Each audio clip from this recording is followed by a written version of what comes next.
र अब आजको हाम्रो के छ भन्दाखेरि रेनल एन्ड युरिनरी मेडिकेसन्सको बारेमा चाहिँ डिस्कस गर्छौँ होइन। रेनल एन्ड युरिनरी मेडिकेसन्समा चाहिँ युरिनरी ट्र्याक एन्टिसेप्टिक्सहरू चाहिँ छ। त्यसमा चाहिँ के छ भन्दाखेरि पुसोफोमाइसिन छ, त्यस्तै गरेर मिथिमाइन, नाइट्रोफुरान्टन, पेनिसिलिन, सेफालोस्पोरिन, क्युनोलोन्स र सल्फोनामाइड्सहरू चाहिँ छ। त्यसको बारेमा डिस्कस गर्छौँ। अब यो पोजोफोमाइसिन्स भनेको चाहिँ के गर्छ त भन्दाखेरि यो चाहिँ ग्रान्युल्सको रूपमा चाहिँ पाइन्छ र यो चाहिँ के छ त भन्दाखेरि मस्टको डिजल्भ गरेर चाहिँ लिनुपर्ने हुन्छ। अब यसले चाहिँ के छ भन्दाखेरि mix the content of the package in about half कपमा गर्ने कोल्ड वाटरमा यसलाई राम्रोसँग स्टर गरेर सबै लिक्विडहरूलाई चाहिँ खानुपर्ने हुन्छ। र यो मेडिकेसन्सले चाहिँ के गर्छ त भन्दाखेरि ग्यास्ट्रिक मोटिलिटीलाई चाहिँ के गरिदिन्छ त भन्दाखेरि इन्क्रिज गरिदिने भयो। र साथसाथै अब यसको जुन अब्जर्प्सन अफ पुजोमाइसिन चाहिँ रिड्युस गर्ने चाहिँ भयो है। त्यसलाई चाहिँ हामीले के छ भन्दाखेरि जसले चाहिँ अब ग्यास्ट्रिक मोबिलिटी बढाउने कुराहरू हुन्छ नि, त्यस्तोहरू चाहिँ योसँग चाहिँ के छ भन्दाखेरि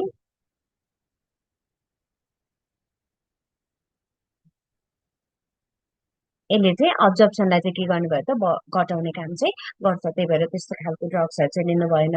अब त्यस्तै गरेर यो मेथानामाइन्सहरू चाहिँ छ। यो चाहिँ के छ त भन्दाखेरि क्रोनिक युटिआईहरूलाई चाहिँ युज गर्ने भयो, but not for the acute infection होइन।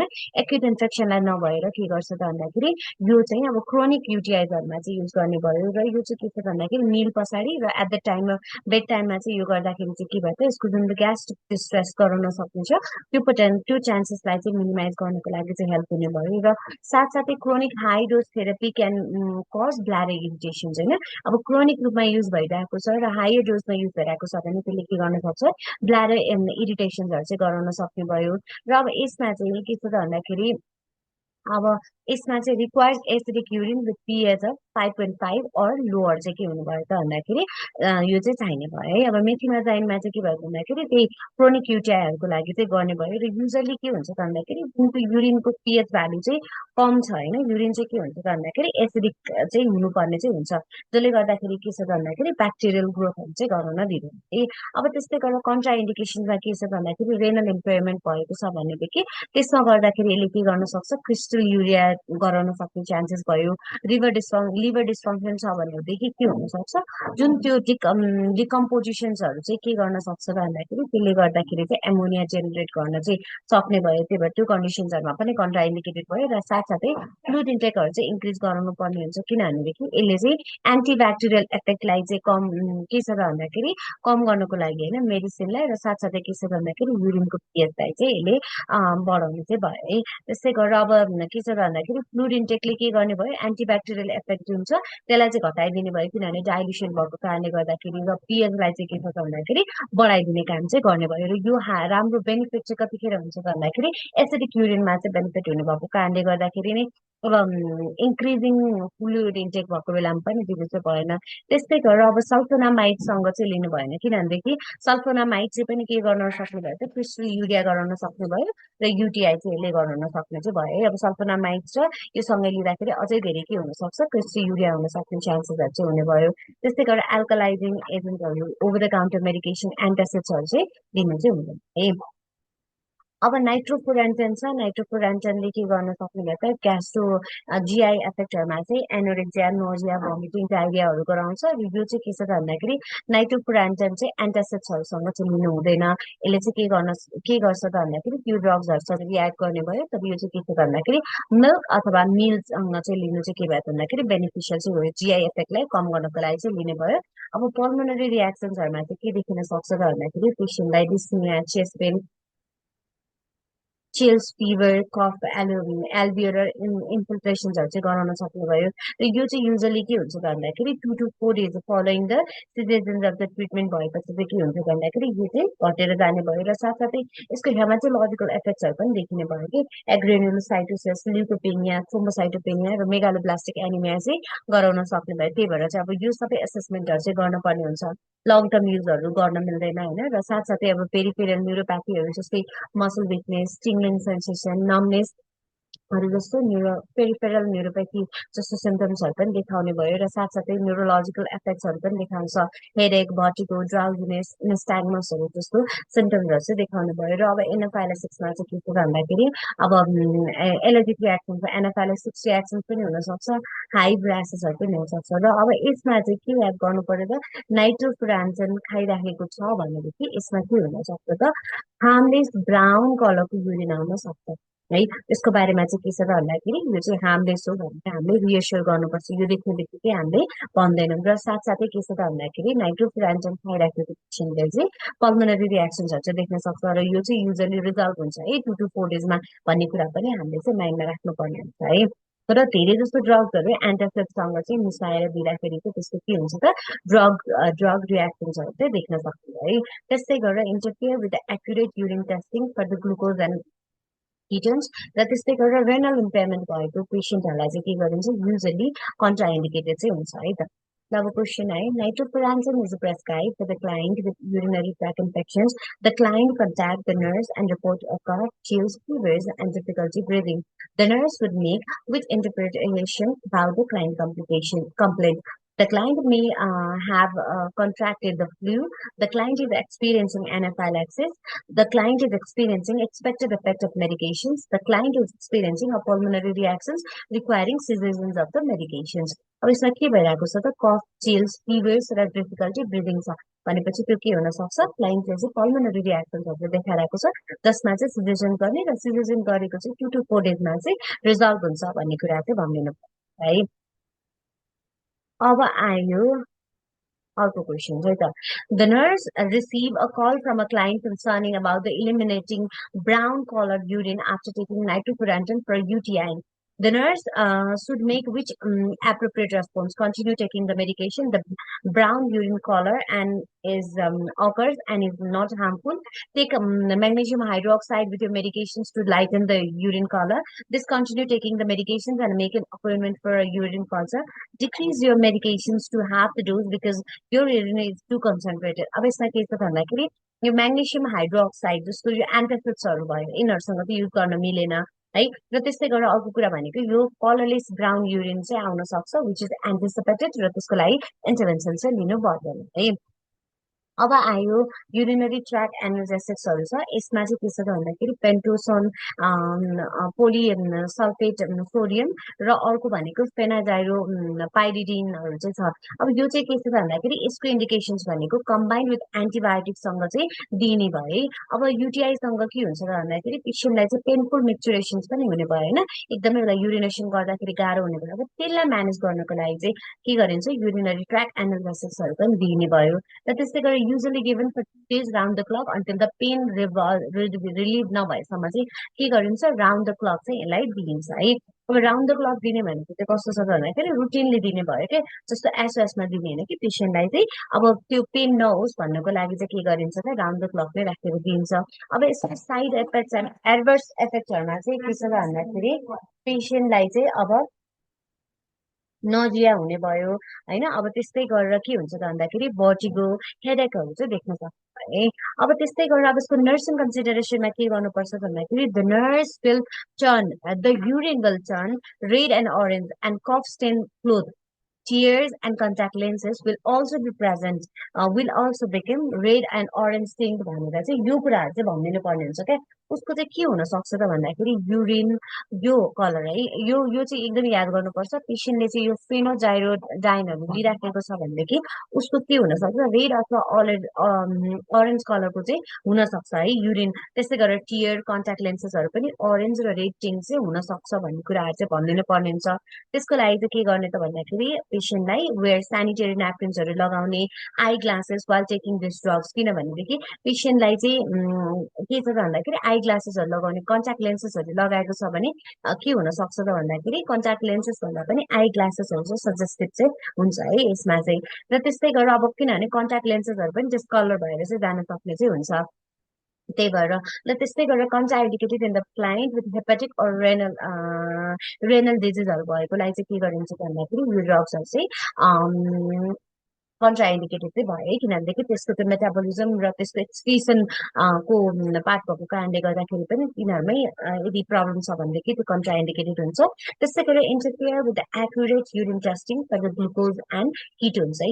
अब यसमा के छ भन्दाखेरि यो कुरा पनि याद गर्नु पर्यो, जस्तो यसमा चाहिँ युरिन र किटोन यो टेस्ट गर्न लगाइराखेको छ भनेदेखि त्यसको एक्युरेट टेस्टिङ चाहिँ फरक पर्न सक्छ। त्यसैले कोही पेसेन्टले अब युरिन के छ भन्दाखेरि टेस्टिङ गरिराखेको छ, उसले चाहिँ अब नाइट्रोफुरान्टन खाइरहेको छ भनेदेखि चाहिँ हामीले के गर्नुपर्छ, यसको त रिजल्ट यो कारणले पो आएको हो कि भन्ने कुरा चाहिँ कन्सिडर गर्नुपर्ने हुन्छ है। त्यतिखेर चाहिँ कुनै एब्नर्मालिटिजहरू आयो भने चाहिँ आउन सक्ने चान्सेसहरू चाहिँ हुने भयो है। युरिन र किटोन चाहिँ त्यति रिलायबल नहुने भयो नाइट्रोफुरान्टन खाँदाखेरि चाहिँ है। द एचसीपी प्रेस्क्राइब्ड नाइट्रोफुरान्टनले सरी पेनाजोपाइरिडिनहरू खाँदाखेरि चाहिँ है त। अब phenazopyridine for a client with UTI, what would the nurse teach the client to expect while taking this medication? Constipations, difficulty sleeping, discolorations of the urine, dry mouth. अब यसमा के भयो त, obviously discolorations of the urine चाहिँ हुनु भयो है। र अब अर्को क्वेसन आयो, Penazopyridine is prescribed to the client with urinary tract infections. The nurse evaluates that the medication is effective best on which observations. Urine color is amber. Urination is not painful. Or the incontinence is not present. A ready orange discoloration of the urine is present. अब यसमा effectiveness चाहिँ कसरी गरिन्छ त भन्दाखेरि यो analysis भयो के। एनालिसिस दिइसकेपछि पेसेन्टलाई चाहिँ के हुनु भएन त भन्दा, हेलो मेसेज पठाउनु भएको सबिना? हजुर हजुर ए अघि नै पठाएको म्याम, म उता टोयलेट गर्थे हजुरले ल अब यसमा चाहिँ के छ त भन्दाखेरि यो एनालिसिस भएको कारणले गर्दाखेरि पेसेन्टलाई डिसयुरिया भइरहेको हुन्छ, बर्निङ मेच्युरेसन भइरहेको हुन्छ। अब त्यसमा त्यो मेडिकेसन्सको एफेक्टिभनेस भनेको चाहिँ के छ त, पेसेन्टलाई चाहिँ अब पेनफुल युरिनेसन भएन भनेदेखि that is the effectiveness of the drugs है। अब अर्को आयो potassium chloride intravenous and oral. अब यसमा चाहिँ के छ त भन्दाखेरि पोटासियम क्लोराइड चाहिँ पेसेन्टलाई चाहिँ नर्भ इम्पल्सिभ कन्डक्सनको लागि चाहिँ गरिन्छ। र साथसाथै अर्को भनेको के छ त भन्दाखेरि electrical excitability of the heart and assist in regulating acid base balance maintain गर्नको लागि पनि के गरिन्छ त पोटासियम क्लोराइडहरू चाहिँ दिइने भयो। यो चाहिँ आइभी केसिएल आइभी पनि दिइन्छ र अर्को भनेको चाहिँ पोर्टलर होइन, युजली पोर्टलर चाहिँ के हुन्छ त ओरलले दिइने भयो। अब यो इलेक्ट्रोलाइट रिप्लेसमेन्टको लागि गरिने भयो र साथसाथै प्रिभेन्ट र करेक्ट बोथको लागि चाहिँ दिइन्छ, पोटासियम डेफिसियन्सी भएकोमा चाहिँ दिइने भयो। र त्यस्तै गरेर अब यो कन्ट्राइन्डिकेसन्स भनेको हाइपर क्यालेमिया भएको छ भनेदेखि पोटासियम दिनु मिलेन, बोथ फर्म है, बोथ फर्ममा दिन मिलेन, आइदर आइभी हुनसक्छ अथवा चाहिँ ओरल। त्यस्तै गरेर युज अफ पोटासियम स्पेयरिङ डायुरेटिक्सहरू खाइरहेको छ, पेसेन्टलाई चाहिँ पोटासियम स्पेयर भइ नै राखेको छ, बचिरहेको छ, त्यसमा अझ यो खाँदाखेरि के हुनसक्छ, हाइपर क्यालेमिया गराउन सक्छ। हाइपर एल्डोस्टेरोनियम जसमा हाइपर क्यालेमिया हुने भयो, रेनल इम्पेयरमेन्ट भएको छ है। Renal impairment no P no potassium भन्छ कि, यदि पेसेन्टले पी गरिरहेको छैन, युरिन गरिरहेको छैन, रेनल इम्पेयरमेन्ट छ भनेदेखि नो पोटासियम है। त्यस्तै गरेर अनट्रिटेड एडिसन्स डिजिज छ भनेदेखि त्यो कन्डिसनमा पनि के गरिँदैन त पोटासियम चाहिँ दिइँदैन है, जसमा हाइपर क्यालेमिया अलरेडी एक्जिस्ट भएको हुन्छ। र त्यस्तै गरेर पेसेन्टलाई चाहिँ प्रिकसन्स लिने भनेको एक्युट एसिडोसिसमा चाहिँ रिजल्टिङ इन पोटासियम सिफ्टहरू चाहिँ हुन सक्ने चाहिँ हुन्छ है। अब त्यस्तै गरेर यसको साइड इफेक्ट्सहरूमा चाहिँ के हुने भयो त, अब नजिया डायरिया भमिटिङ्सहरू देखाइन्छ जिआई प्रब्लममा। त्यस्तै गरेर पिल्स इन्ड्युस इसोफेजाइटिस चाहिँ हुनसक्छ, त्यो जुन के छ भन्दाखेरि पिलहरू लिइरहेको छ त्यस्तै गर्दाखेरि इसोफेजाइटिस गराउन सक्छ, हाइपर क्यालेमिया गराउन सक्ने भयो धेरै खाँदाखेरि, अथवा चाहिँ ओभरडोजिङ भयो भनेदेखि होइन, रेगुलेट भएन भनेदेखि जसले चाहिँ के छ भन्दाखेरि भिटीमा जान सक्छ, भेन्ट्रिकुलर ट्याकिकार्डिया, कन्फ्युजन, एन्जाइटी, डिस्निया, साथसाथै विकनेस र टिङ्लिङ सेन्सेसन्सहरू चाहिँ फिल हुन सक्ने भयो। र कार्डिक डिप्रेसन्सहरू, पिक टी वेभ्सहरू देखिने भयो, डिप्रेस एस्टीहरू चाहिँ यो सबै हाइपर क्यालेमियाको फिचर्सहरू चाहिँ देखाउने भयो। यो अगाडि एसएसजीमा पनि पढि नै सकेको छ। अब यसमा चाहिँ नर्सिङ इम्प्लिकेसन्स के गर्ने, ओरल लिँदाखेरि full glass of water with or immediately after meal लिनु पर्यो, ताकि चाहिँ के भयोस् त भन्दाखेरि इसोफेजाइटिस नहोस् भनेर।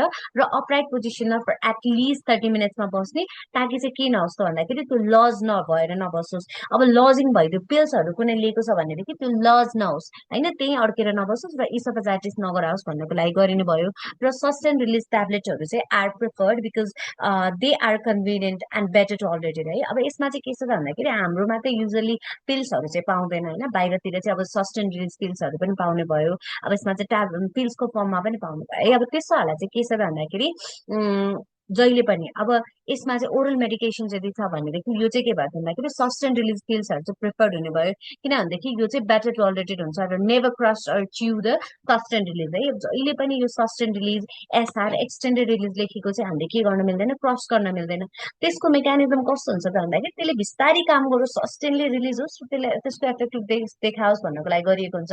अब हामीले यत्तिकै त्यसलाई चाहिँ के गर्यो त भन्दाखेरि पुरै क्रस गरेर दियो भनेदेखि त त्यसको एफेक्ट चाहिँ के हुन सक्छ त भन्दाखेरि अब छिटो हुन सक्छ, सस्टेन नहुन सक्छ, टलरेट गर्न गाह्रो हुन सक्छ होइन, त्यस्तो हुन सक्ने भयो। र त्यस्तै गरेर potassium chloride has an unpleasant taste and should be taken with the juice or other लिक्विड्सहरूसँग पनि लिन सकिने चाहिँ भयो। अब पेसेन्टलाई चाहिँ के छ भन्दाखेरि यस्तो खालको कम्प्लेन्ट्सहरू जस्तो abdominal pain, distension, nausea, vomiting, GI ब्लिडिङ्सहरू चाहिँ भएको छ भने यो चाहिँ डिस्कन्टिन्यू गर्नुपर्ने हुन्छ, सेरम पोटासियम लेभल एसेसमेन्ट गर्नुपर्ने हुन्छ, र साथसाथै पेसेन्टको रेनल इन्सफिसियन्सी छ कि छैन त त्यो कुराहरूलाई पनि हेर्न पर्ने हुन्छ है। अब यदि पेसेन्टको चाहिँ क्रेटिनिन लेभल इन्क्रिज भइरहेको छ, रेनल इन्सफिसियन्सीको साइन एन्ड सिम्पटम्सहरू देखाइरहेको छ भने पोटासियम स्टप गर्नु पर्यो, र त्यस्तै गरेर के गर्नुपर्छ, एचसिपीलाई चाहिँ नोटिफाई गर्नुपर्ने चाहिँ हुन्छ है। र अब आइभी इन्ट्राभेनसको कुरामा चाहिँ potassium is never administer by IV push, IV push दिन मिल्दैन, इन्ट्रामस्कुलर पनि दिन मिल्दैन, र साथसाथै के छ भन्दाखेरि सबक्युटेनियस रुटबाट पुस त कहिले पनि यो गर्न मिल्दैन, जहिले पनि डाइल्युटेड गर्नुपर्छ र इन्फ्युजन डिभाइसबाट चाहिँ दिन पर्ने हुन्छ है। केसिएलले के गर्न सक्छ त भन्दाखेरि इरिटेसन गर्न सक्छ, भेन इरिटेसन गर्न सक्छ, त्यस्तै गरेर अब यसमा चाहिँ के हुन सक्छ त भन्दाखेरि डिस्कम्फर्ट गर्न सक्ने भयो है। अब यो भेनहरूमा चाहिँ के छ भन्दाखेरि इरिटेसन्सहरू गराउन सक्ने भयो, त्यही भएर अब यो डिस्कम्फर्टलाई चाहिँ के भन्छ एलिभिएट गर्नको लागि चाहिँ के गर्न सकिन्छ त भन्दाखेरि हामीहरूले चाहिँ एकदमै स्लोली चाहिँ दिन पर्ने हुन्छ है। र त्यस्तै गरेर assess the side at least every hour for adverse reactions हेर्नु पर्ने हुन्छ, फ्लेभाइटिस भयो कि, थ्रोम्बोसिस भयो कि, एक्स्ट्राभेसेसन भयो कि, अथवा इन्फिल्ट्रेसन के छ त्यसलाई चाहिँ एसेसमेन्ट गर्नुपर्ने हुन्छ है त। अब to prevent the post infusion phlebitis or infiltrations, KCl concentrations of 10 MEq KCl per 100 milliliter can be administered by peripheral line at the rate of 5 to 10 MEq per hour को हिसाबमा चाहिँ दिन सक्छ है। यो चाहिँ के छ भन्दाखेरि एकदमै बिस्तारै चाहिँ दिनुपर्ने चाहिँ हुन्छ है। यो चाहिँ 10 MEq 100 ml मा हाल्ने, र यो चाहिँ के छ भन्दाखेरि at the rate of 5 to 10 MEq per hour को हिसाबमा जाने हिसाबमा चाहिँ गर्नुपर्छ पेरिफेरीमा। र त्यस्तै गरेर अब KCl कन्सन्ट्रेसन चाहिँ के छ भन्दाखेरि 20 to 40 MEq per 100 ml हुन सक्छ, यो बायो सेन्ट्रल लाइन चाहिँ है त। र म्याक्सिमम रेट भनेको 40 MEq per hour को हिसाबमा मात्र के गर्न सकिन्छ त, दिन सकिन्छ। यो चाहिँ फास्ट दिनु चाहिँ हुँदैन है त। यसले के गर्न सक्छ, पुरै कार्डियक अरेस्टमा चाहिँ जान सक्ने चान्सेसहरू चाहिँ गराउने भयो। त्यही भएर यो चाहिँ एकदमै स्लोली र एकदमै मोनिटर गरेर चलाउन पर्ने ड्रग चाहिँ हो है त।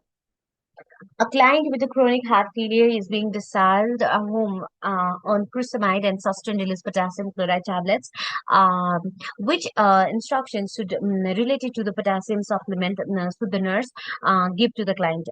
It's not a diet rich in protein and vitamin D will have the absorption. If the tablet is too large to swallow, crush and mix it with applesauce or pudding. Potassium tablet should be taken on an empty stomach. Take it with a full glass of water and stay upright afterwards. भनेको छ यसमा त्यही नै भयो है, cross गरेर खानु मिल्दैन।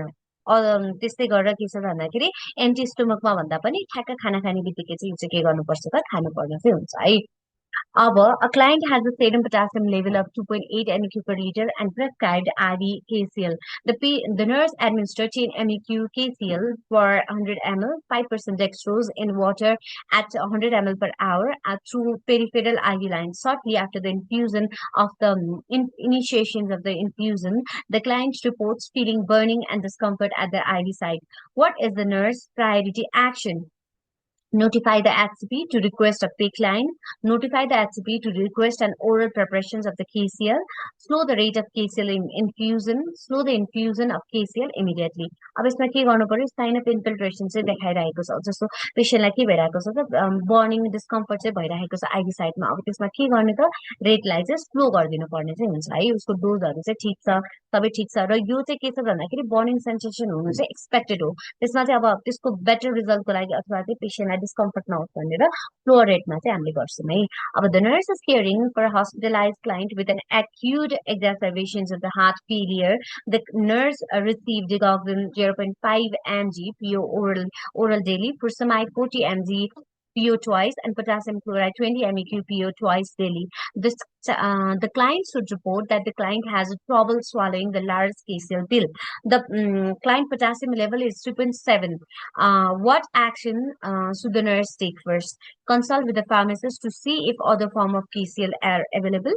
Cross the pills and mix it with the applesauce. यो गर्ने मिलेन, त्यसैगरी hold the KCl until the healthcare provider makes round. No, त्यो पनि गर्न मिलेन। र अर्को कुरा भनेको instruct the client to tuck the chin to the chest while swallowing the pills. यो पनि भएन है। अब पेशेन्टलाई के भइरहेको छ यो याद गर्नुपर्छ। पोटासियम चाहिँ के छ भन्दाखेरि डिगोक्सिन चाहिँ 0.5 छ, पेशेन्टलाई चाहिँ फुर्समाइड दिइराखेको छ भनेपछि यसमा के हुने भयो त, पेशेन्टको जस्तो पोटासियम लेभल कम भएको बेलामा डिगोक्सिन दिँदाखेरि त्यसको टक्सिसिटी चाहिँ अझै बढ्न सक्छ कि, त्यही भएर हाइपोक्यालेमियामा चाहिँ डिगोक्सिन दिँदाखेरि त्यसको टक्सिसिटी अझै बढ्न सक्छ, त्यही भएर त्यो करेक्सन गर्नु इज इक्वली इम्पोर्टेन्ट है त। अब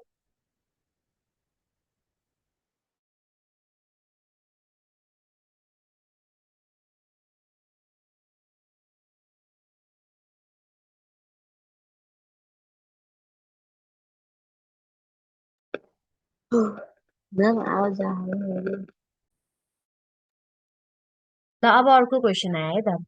The nurse prepares to administer an IV infusion of potassium chloride through a peripheral vein with a client with hypokalemia. The healthcare provider's prescription state IV potassium chloride 10 MEq for 100 ml, 5% dextrose in water now. Infuse over 30 minutes.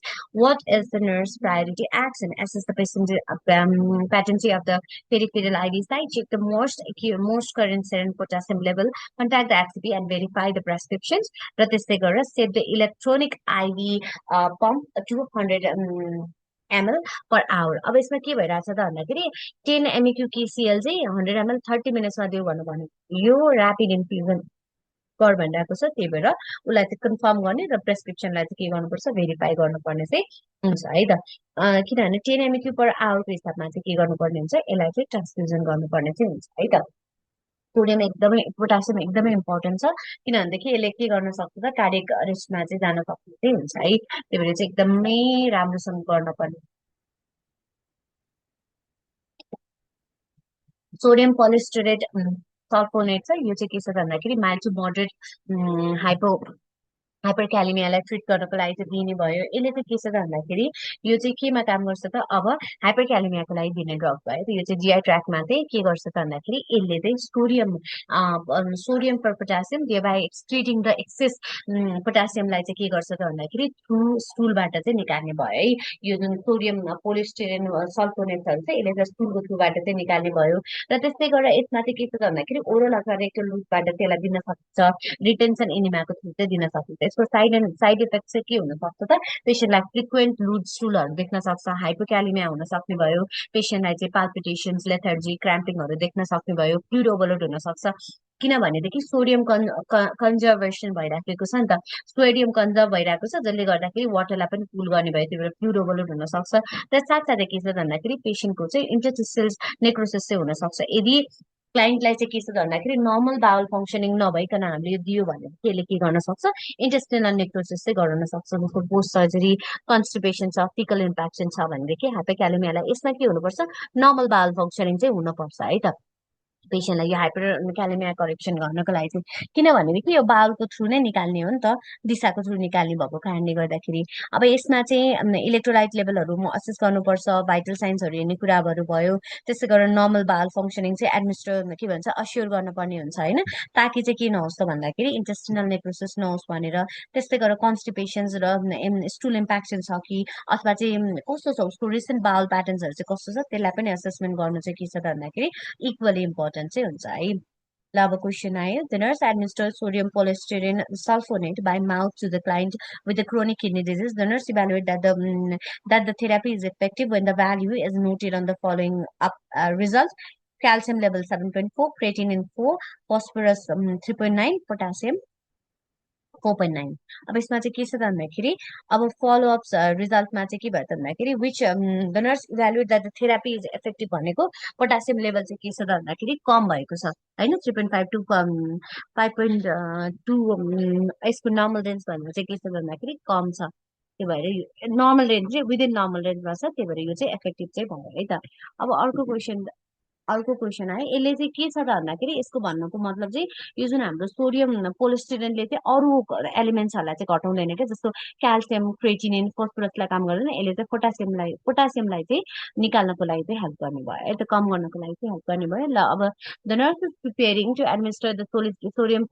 polystyrene sulfate retention enema, which evaluations by the nurse best describe the purpose of this types of enema. A contrast medium is administered by rectally to visualize the colon via bedridden. Given via X-ray, bedridden client receive this enema to stimulate the defecations and to relieve constipation. This enema assists the large intestine in removing excess potassium from the body. The enema is administered before the bowel surgery to decrease. No. Bowel decrease गर्नको लागि bladder clear गर्नको लागि के पनि गर्नको लागि नै यो चाहिँ एक्सेस पोटासियमलाई चाहिँ बडीबाट निकाल्नको लागि चाहिँ दिने एनिमा भयो है त अब अर्को क्वेसन आयो the nurse prepare to administer the prescribe dose of sodium polystyrene sulfonate to a client with hyperkalemia which actions by the nurse is most important prior to administrations of the dose assessment of the client abdomen hello आवाज आइरहेछ कि छैन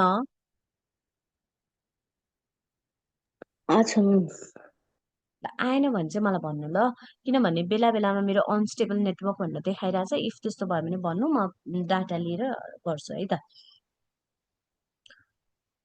हुन्छ अब के छ त भन्दाखेरि assess the medical records of the abdomen and review the medical record for the frequency of stool assess the client onto the bedside commode teaching the client the importance of the frequent assessment of the potassium and sodium level verify that the client has a daily weight है weight assessment अब यसमा चाहिँ के गर्नुपर्छ त भन्दाखेरि पेशेन्टको चाहिँ abdomen हेर्नु पर्यो र साथसाथै के गर्नुपर्छ त भन्दाखेरि उसको फ्रिक्वेन्सी अफ प्याटर्न चाहिँ अब स्टुल चाहिँ कस्तो छ त त्यो चाहिँ याद गर्नुपर्ने हुन्छ किनभनेदेखि इम्प्याक्ट एन्ड कन्स्टिपेसन्सहरूमा चाहिँ दिन चाहिँ मिल्दैन है अब ग्यास्ट्रो इन्टेस्टिनल मेडिकेसन्सहरूमा चाहिँ के छ त भन्दाखेरि एन्टासिड्स भयो यो चाहिँ के छ त भन्दाखेरि react with gastric acid to produce the neutral salt or salt of low acidity inactivate pepsins and enhance the mucosal protections but do not coat the all secretors हरूलाई चाहिँ यसले के गर्दैन त भन्दाखेरि कोट चाहिँ गर्दैन यसले न्युट्रल चाहिँ के गर्ने भयो तर के छ त भन्दाखेरि न्युट्रल साल्टहरू चाहिँ गर्ने भयो र यसले एसिडिटीलाई चाहिँ कम गर्ने भयो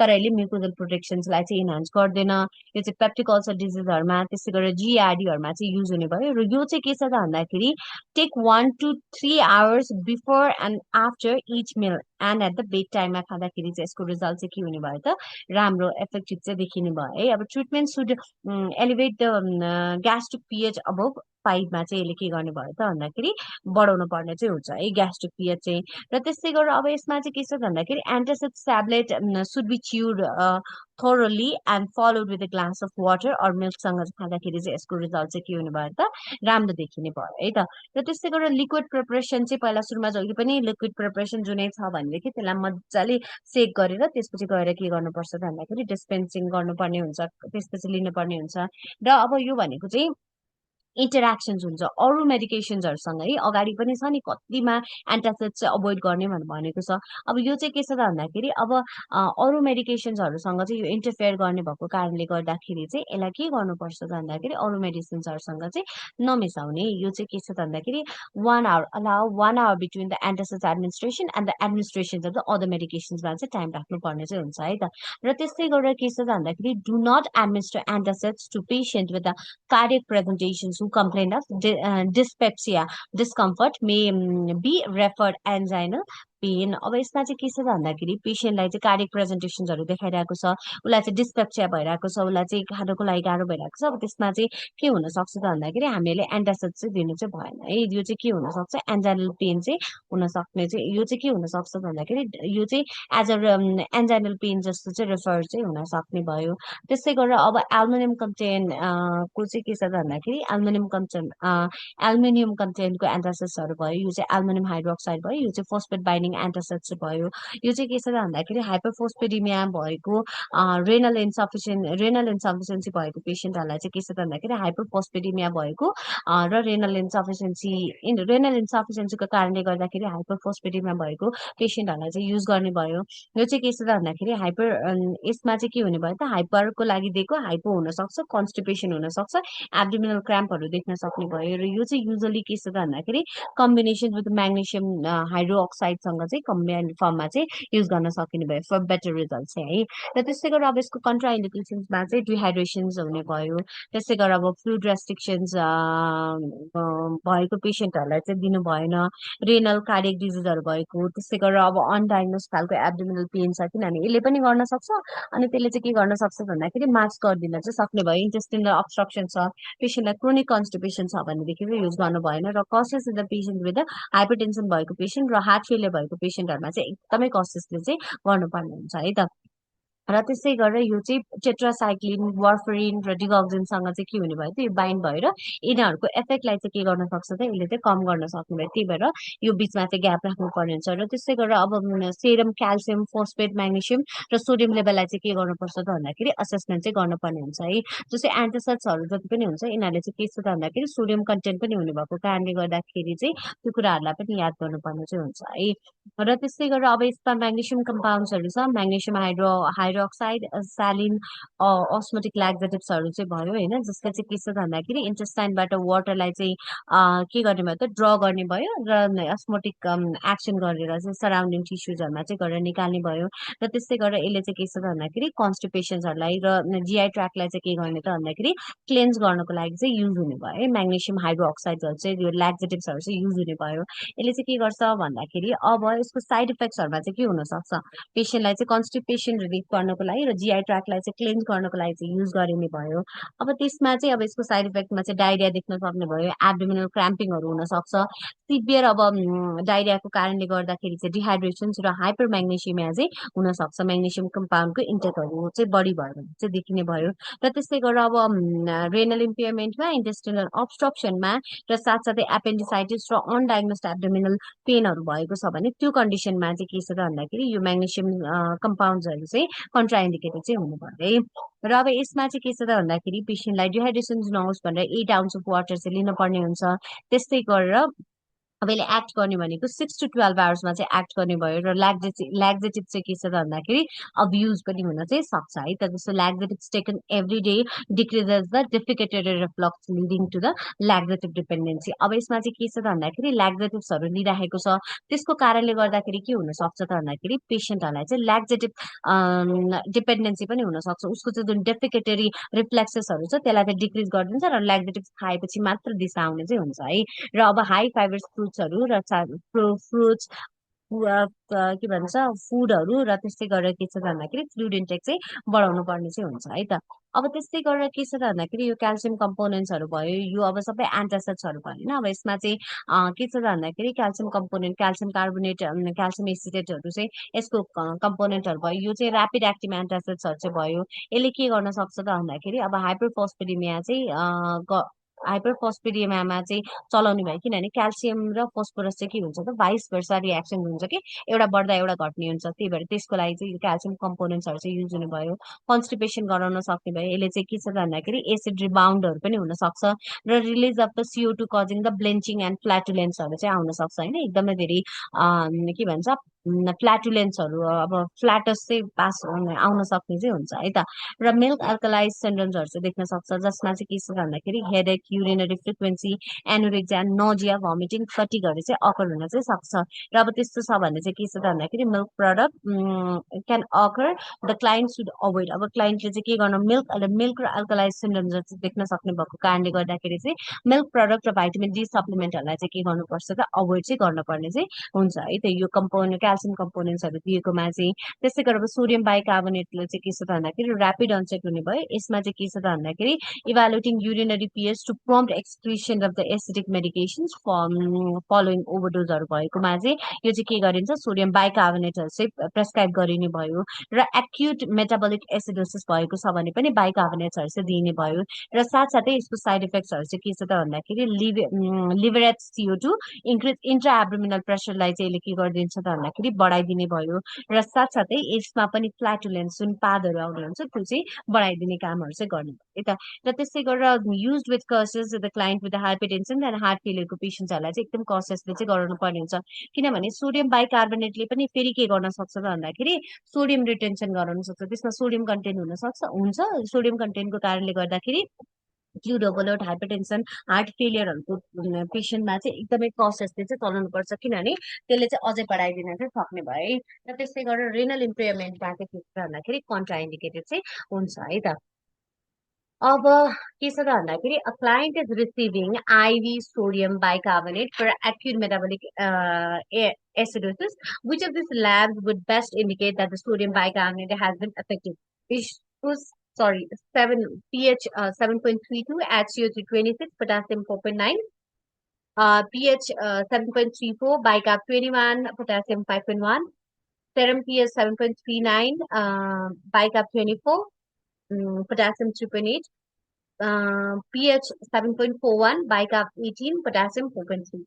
अब यसमा चाहिँ के छ त भन्दाखेरि सोडियम बाइकार्बोनेट इफेक्टिभली काम गरेको होला भन्दाखेरि 7.35 to 45 भयो बाइकार्बोनेट लेभल के छ भन्दाखेरि 22 to 26 कुनै कुनैमा 24 to 26 पनि के भन्छ 24 to 28 पनि छ र पोटासियम लेभल पनि के छ भन्दाखेरि पेसेन्टको चाहिँ 3.8 छ यो चाहिँ के भन्छ भन्दाखेरि पेसेन्टको चाहिँ अब यो नर्मल रेन्जमा चाहिँ भयो है त अब आयो यसमा चाहिँ अब अर्को भनेको ग्यास्ट्रिक प्रोटेक्टेन्ट्सहरू छ यसमा चाहिँ मिजोप्रोस्टल भयो मिजोप्रोस्टलमा चाहिँ के छ त भन्दाखेरि सिन्थेटिक प्रोस्टाग्ल्यान्डिन एन्टिसिक्रेटरी मेडिकेसन्सहरू भयो यसले चाहिँ के गर्छ त भन्दाखेरि जुन त्यो सिक्रेसन्स अफ ग्यास्ट्रिक एसिड्सहरू छ त्यसलाई चाहिँ सप्रेस गरिदिने भयो र साथसाथै के छ त भन्दाखेरि यसले चाहिँ म्युकस प्रोडक्सनलाई चाहिँ के गराइदिन्छ त बढाइदिने भयो मिजोप्रोस्टलले चाहिँ अब यसले चाहिँ के गर्छ त भन्दाखेरि एन्ड सेल रिजेनेरेसन्स गर्ने भयो maintain submucosal blood flow by promoting vasodilation चाहिँ यसले के गर्नु भयो त भन्दाखेरि बढाइदिने चाहिँ भयो है र यो चाहिँ के छ त भन्दाखेरि ग्यास्ट्रिक अल्सर्सहरू भएको छ कज बाई एनएसएआइडीहरू चलाएको छ अथवा एस्पिरिन चलाएको छ त्यो कारणले गर्दाखेरि चाहिँ ग्यास्ट्रिक अल्सर्सहरू भएको छ त्यसलाई चाहिँ के छ त भन्दाखेरि प्रोटेक्ट गर्नको प्रिभेन्ट गर्नको लागि चाहिँ युज गरिदिने भयो किनभने यसले म्युकस प्रोडक्सन बढाइदिन्छ ग्यास्ट्रिक एसिडको सिक्रेसनलाई चाहिँ सबसाइड गर्ने चाहिँ भयो सप्रेस गर्ने भयो र त्यस्तै गरेर यसले चाहिँ के पनि गर्छ भन्दाखेरि मिजोप्रोस्टल चाहिँ लेबर इन्डक्सनको लागि पनि युज गर्न सकिने भयो अब कन्ट्राइन्डिकेटेड प्रेग्नेन्सीमा किनभने लेबर इन्ड्युस गर्न सक्छ अब यसको साइन एन्ड सिम्टम्स साइड इफेक्ट्सहरूमा चाहिँ nausea vomiting diarrhoea dehydration abdominal पेनहरू जस्तो देखिने भयो र antacids especially magnesium antacids can increase the adverse effect of misoprostol को चाहिँ एडभर्स इफेक्ट गर्ने है अब यो चाहिँ के चाहिँ याद गर्नु भने एन्टासिड्सको कन्डिसनमा चाहिँ सबै यो क्याटेगोरीहरू भन्दा पनि अब एन्टासिड्सले चाहिँ के गर्न सक्छ त भन्दाखेरि रियाक्सन गर्न सक्ने भयो क्या है त्यो धेरै ड्रग्सहरूसँग चाहिँ रियाक्ट गर्ने भयो र सकेसम्म चाहिँ सँगै एउटै टाइममा चाहिँ लिनु चाहिँ हुँदैन है त्यस्तै गरेर यसको इन्टरभेन्सन्समा एडमिनिस्टर विथ मिल त्यस्तै गरेर युज रिलायबल बर्थ कन्ट्रोल चाहिँ के गर्नुपर्छ त युज गर्नुपर्ने चाहिँ हुन्छ है अब क्वेसन आयो the client who uses NSAID drugs has been taking misoprostols the nurse determine that the misoprostol is having the intended therapeutic effect if which finding is noted resolved diarrhea relief of epigastric pain decreased platelet count decreased WBC count अब यसमा चाहिँ के छ त भन्दाखेरि relief of एपिगास्ट्रिक pain चाहिँ यसको answer भयो है त त्यो सँगसँगै लिइराखेको छ भनेदेखि त्यसको एफेक्टिभ रिजल्ट चाहिँ भयो अब the nurse reinforce the teaching to a female client about taking misoprostol to prevent the stomach ulcer which statement by the client would prompt further instructions चाहियो I can take this medications with food if it hurts my stomach I must use a reliable form of birth control while taking this medications I should continue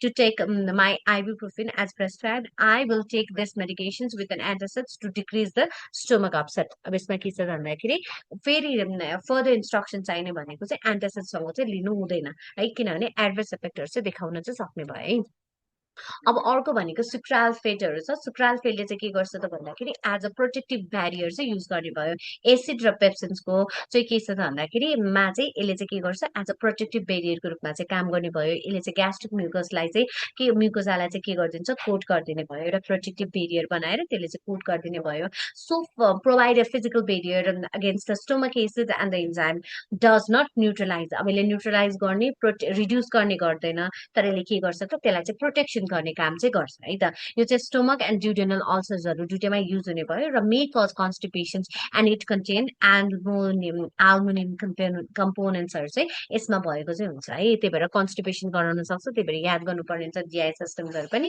त्यस्तै गरेर administer orally should be taken on an empty stomach with full glass of वाटरसँग चाहिँ लिँदाखेरि चाहिँ यसको result चाहिँ के हुने भयो त बेटर हुने भयो। Administer 1 hour before meal and at the bedtime to allow it to form a protective coat चाहिँ गर्नको लागि के जस्तो 1 hour बिफोर मिल चाहिँ लिनु भनेको त्यसलाई त अब काम गर्नलाई पनि दिनु पर्यो नि त होइन, एउटा प्रोटेक्टिभ लेयर बनाउनको लागि चाहिँ के गर्नुपर्छ त भन्दाखेरि दिनुपर्ने हुन्छ। र त्यस्तै गरेर फुड इन्टेक बिफोर फुड इन्टेकले चाहिँ के छ त भन्दाखेरि जुन हाम्रो एसिड प्रोडक्सन्सहरू हुन्छ त्यसलाई चाहिँ बढाइदिने भयो र साथसाथै मेकानिकल इरिटेसन्स नहुनुको लागि चाहिँ यसलाई चाहिँ के गर्नुपर्छ त एम्टी स्टमकमा चाहिँ दिनपर्ने हुन्छ र बेड टाइममा चाहिँ दिनपर्ने हुन्छ है त। 1 hour बिफोर मिल र बेड टाइममा चाहिँ प्रेस्क्राइब गरिन्छ। त्यस्तै गरेर यो चाहिँ के छ भन्दाखेरि may impede absorptions of the warfarin, phenytoin, theophylline, digoxin and some antibiotic should be administered at least 1 to 2 hours apart from this medications।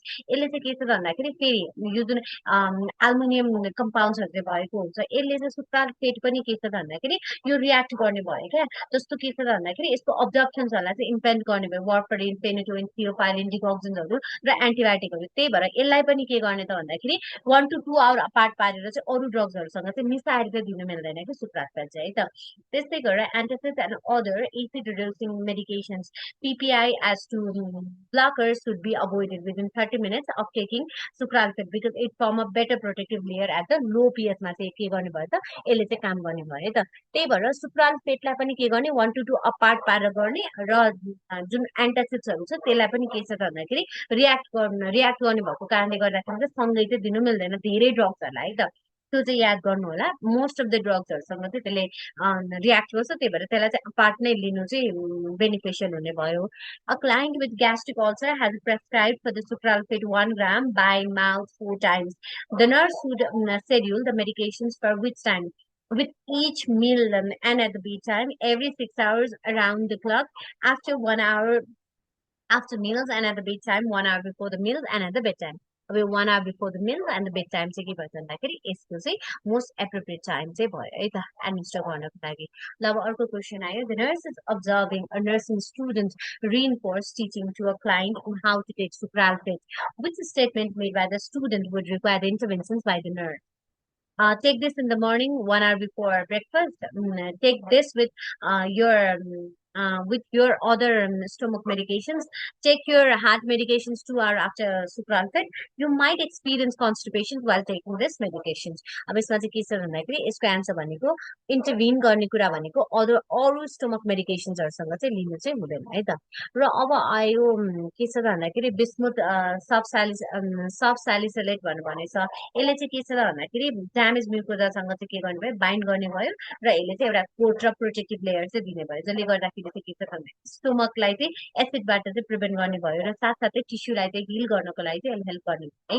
र अब यो चाहिँ के छ भन्दाखेरि अब अल्सो ह्याभ सम एन्टिब्याक्टेरियल एक्टिभिटिजहरू पनि यसको चाहिँ काम हुने भयो। जस्तो यसले चाहिँ के गर्छ भन्दाखेरि सेल वाल अफ एथ पाइलोरीलाई चाहिँ डिस्टर्ब गर्नको लागि चाहिँ हेल्प गर्ने भयो र एन्टासिड एक्टिभिटिजहरू चाहिँ देख्ने भयो। अब यसले चाहिँ के छ त भन्दाखेरि पेसेन्टले चाहिँ बिस्मुथ सब सालिसालिक लिएको छ भने चाहिँ स्टुल चाहिँ के हुनसक्छ ब्ल्याक चाहिँ हुनसक्छ। र यदि पेसेन्टले चाहिँ एस्पिरिन लिइराखेको छ, हिस्ट्री अफ जिआई ब्लिडहरू छ र त्यस्तै गरेर के छ त भन्दाखेरि अदर प्रिकसन्सहरू चाहिँ लिन पर्ने हुन्छ पेसेन्टलाई चाहिँ के छ त भन्दाखेरि एस्पिरिनसँग चाहिँ है त। यो त्यस्तै खालको प्रिपरेसन्सहरू छ भने चाहिँ के गर्नुपर्छ यसमा चाहिँ प्रिकसन्सहरू चाहिँ लिन चाहिँ एकदमै इम्पोर्टेन्ट चाहिँ हुने भयो। अब हाम्रो आयो पिपिआई होइन। अब पिपिआईले चाहिँ प्रोटोन पम्प इनिभिटरले चाहिँ के गर्ने भयो ग्यास्ट्रिक एसिड सिक्रेसनलाई चाहिँ कम गर्ने भयो। यसमा एस्टिमोप्राजोल भयो, प्यान्टोप्राजोलहरू, ओमेप्राजोल्सहरू चाहिँ भयो है। अब यसको इन्डिकेसन कन्ट्रा इन्डिकेसन चाहिँ के छ भन्दाखेरि सिमिलर टु एज टु एन्टागोनिस्ट जस्तो चाहिँ के हुन्छ त भन्दाखेरि सिमिलर खालको चाहिँ देखिने भयो। अब यो एक्टिभ अल्सरहरू छ, इरोजिभ इसोफेगाइटिस छ, प्याथोलोजिकल हाइपरसिक्रेटरी कन्डिसन्सहरू छ होइन। र त्यस्तै गरेर चाहिँ के छ भन्दाखेरि इरोजिभ ग्यास्ट्राइटिसहरू छ, स्ट्रेस अल्सर्सहरू छ, सर्जरी अथवा मेजर्स इलनेसहरू पछिको स्ट्रेस अल्सर्सहरू हुन्छ त्यसलाई प्रिभेन्ट गर्नको लागि चाहिँ युज गरिने भयो। र यो चाहिँ हाइपर सेन्सिटिभिटी र साथसाथै हिपाटिक इम्पेयरमेन्ट भएको छ भनेदेखि त्यो कन्डिसन्सहरूमा चाहिँ पिपिआईहरू चाहिँ दिनु मिलेन। र कमन साइड इफेक्ट्सहरूमा चाहिँ headache, diarrhoea, abdominal pain, nausea, भमिटिङहरू जस्तो चाहिँ देखिने भयो। अब यसको नर्सिङ इम्प्लिकेसन्समा के छ त भन्दाखेरि पेसेन्टलाई चाहिँ अभोइड ओपनिङ, क्युइङ, क्रसिङ क्याप्सुल्सहरू गर्न मिलेन र के छ त भन्दाखेरि बिफोर मिल लिने र सिम्टम्स चाहिँ के छ त भन्दाखेरि यदि रिजल्भ भएन भनेदेखि 4 to 8 विक्स अफ थेरापी गर्दाखेरि पनि रिजल्भ भएन भनेदेखि चाहिँ पेसेन्टलाई चाहिँ फलोअप गर्नको लागि चाहिँ भन्नुपर्ने हुन्छ र त्यस्तै गरेर के छ त भन्दाखेरि educate intake of calcium and vitamin D चाहिँ के गर्नुपर्ने हुन्छ, बढाउनु पर्ने चाहिँ हुन्छ। अब लङ टर्मसम्म खाइरहेको छ भने त्यसले के गर्न सक्छ त क्याल्सियम र भाइटामिन डी चाहिँ कम गराउन चाहिँ सक्ने भयो। र त्यस्तै गरेर teach the patients to report any symptoms of hypo म्याग्नेसिमियाहरू चाहिँ गराउन चाहिँ सक्छ है त। अब त्यसमा चाहिँ कुनै हाइपो म्याग्नेसियामाको साइन एन्ड सिम्टम्सहरू छ कि जस्तो ट्रेमर्स, मसल्स क्राम्प, सिजर, डिसथाइरोइडिया, त्यो चाहिँ इन्फर्म गर्नको लागि चाहिँ भन्नुपर्ने हुन्छ यो पनि। अब अर्को भनेको long term therapy may increase the risk of C difficile diarrhoea and GI इन्फेक्सन्सहरू चाहिँ गराउन सक्छ है। हस्पिटलाइज क्लाइन्टहरूमा चाहिँ के छ त भन्दाखेरि उनीहरूलाई के प्रोन बनाउँछ त भन्दाखेरि अब सी डिफिसिल डायरियाहरू गराउन सक्ने भयो, जिआई इन्फेक्सन्सहरू चाहिँ गराउनु भयो र साथसाथै अब यसमा चाहिँ के गराउन सक्ने भयो त भन्दाखेरि पेसेन्टलाई चाहिँ हायर रिस्क फर न्युमोनियाहरू गराउने, रिबाउन्ड खालको एसिड हाइपर सिक्रेसन के जस्तो रिबाउन्ड एउटाको लागि दिइरहेको छ तर त्यसको रिबाउन्ड इफेक्टहरू चाहिँ दिन सक्छ, जसको कारणले गर्दाखेरि चाहिँ हाइपर सिक्रेसन हुन सक्छ, हाइपोम्याग्नेसिमिया हुन सक्ने भयो र साथसाथै भाइटामिन B12 डेफिसिएन्सीहरू चाहिँ देख्न सक्छ है त। त्यस्तै गरेर decrease the absorption of the calcium and promote the osteoporosis. यसले चाहिँ के छ त भन्दाखेरि क्याल्सियम र क्याल्सियमको के छ त भन्दाखेरि अब्जर्प्सनलाई चाहिँ कम गराउने भयो, जसको कारणले गर्दाखेरि ओस्टियोपोरोसिस चाहिँ हुन सक्छ है त। ल अब क्वेसन आयो, client has been taking the omeprazole for the 4 weeks, the ambulatory care nurse evaluate that the client is receiving the optimal intended effect of the medications if the client report the absence of which symptom, diarrhea, heartburn, flatulence, constipations, heartburn है त। heartburn चाहिँ यसको answer भयो। The client who has been on the omeprazole therapy for GERD is admitted to the hospital for UTI. The nurse recognized that the client is at the highest risk for which complications due to the omeprazole use. The C. difficile infection can get disturbance, jaw necrosis, tremors. अब यसमा चाहिँ के हुन सक्छ, C. difficile infectionsहरू चाहिँ हुन सक्छ है त। Clostridium difficile infection चाहिँ हुन सक्ने चान्सेसहरू चाहिँ हुने भयो है। अब अर्को आयो, the client has been taking on a long-term esomeprazole. What is the essential for the nurse to take?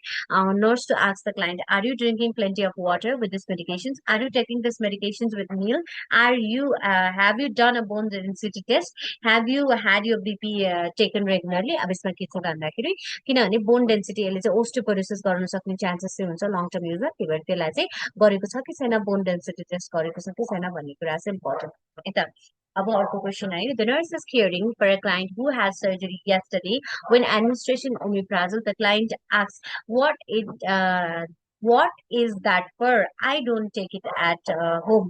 Which reply by the nurse is most appropriate? Omeprazole helps to prevent the nausea by making your stomach empty faster. Omeprazole helps to prevent you from developing an ulcer due to the stress of the surgery. Omeprazole protect you from getting an infection while on antibiotic. This medications will treat your GERD है त। अब यसले के भनिरहेको छ भन्दाखेरि ओमेप्राजोलले help to prevent you from developing the ulcer, the stress of सर्जरीको बेलामा चाहिँ के हुन सक्छ त भन्दाखेरि स्ट्रेस अल्सर हुन सक्छ, त्यसलाई प्रिभेन्ट गर्नको लागि चाहिँ दिनु भयो है। र अब अर्को आयो, medication regimen to treat the Helicobacter pylori infections. An antibacterial agent alone is not sufficient for eradicating H. pylori हैन, become readily available, become resistant to the agent सँग चाहिँ के हुन सक्छ, रेसिस्टेन्ट हुन सक्छ।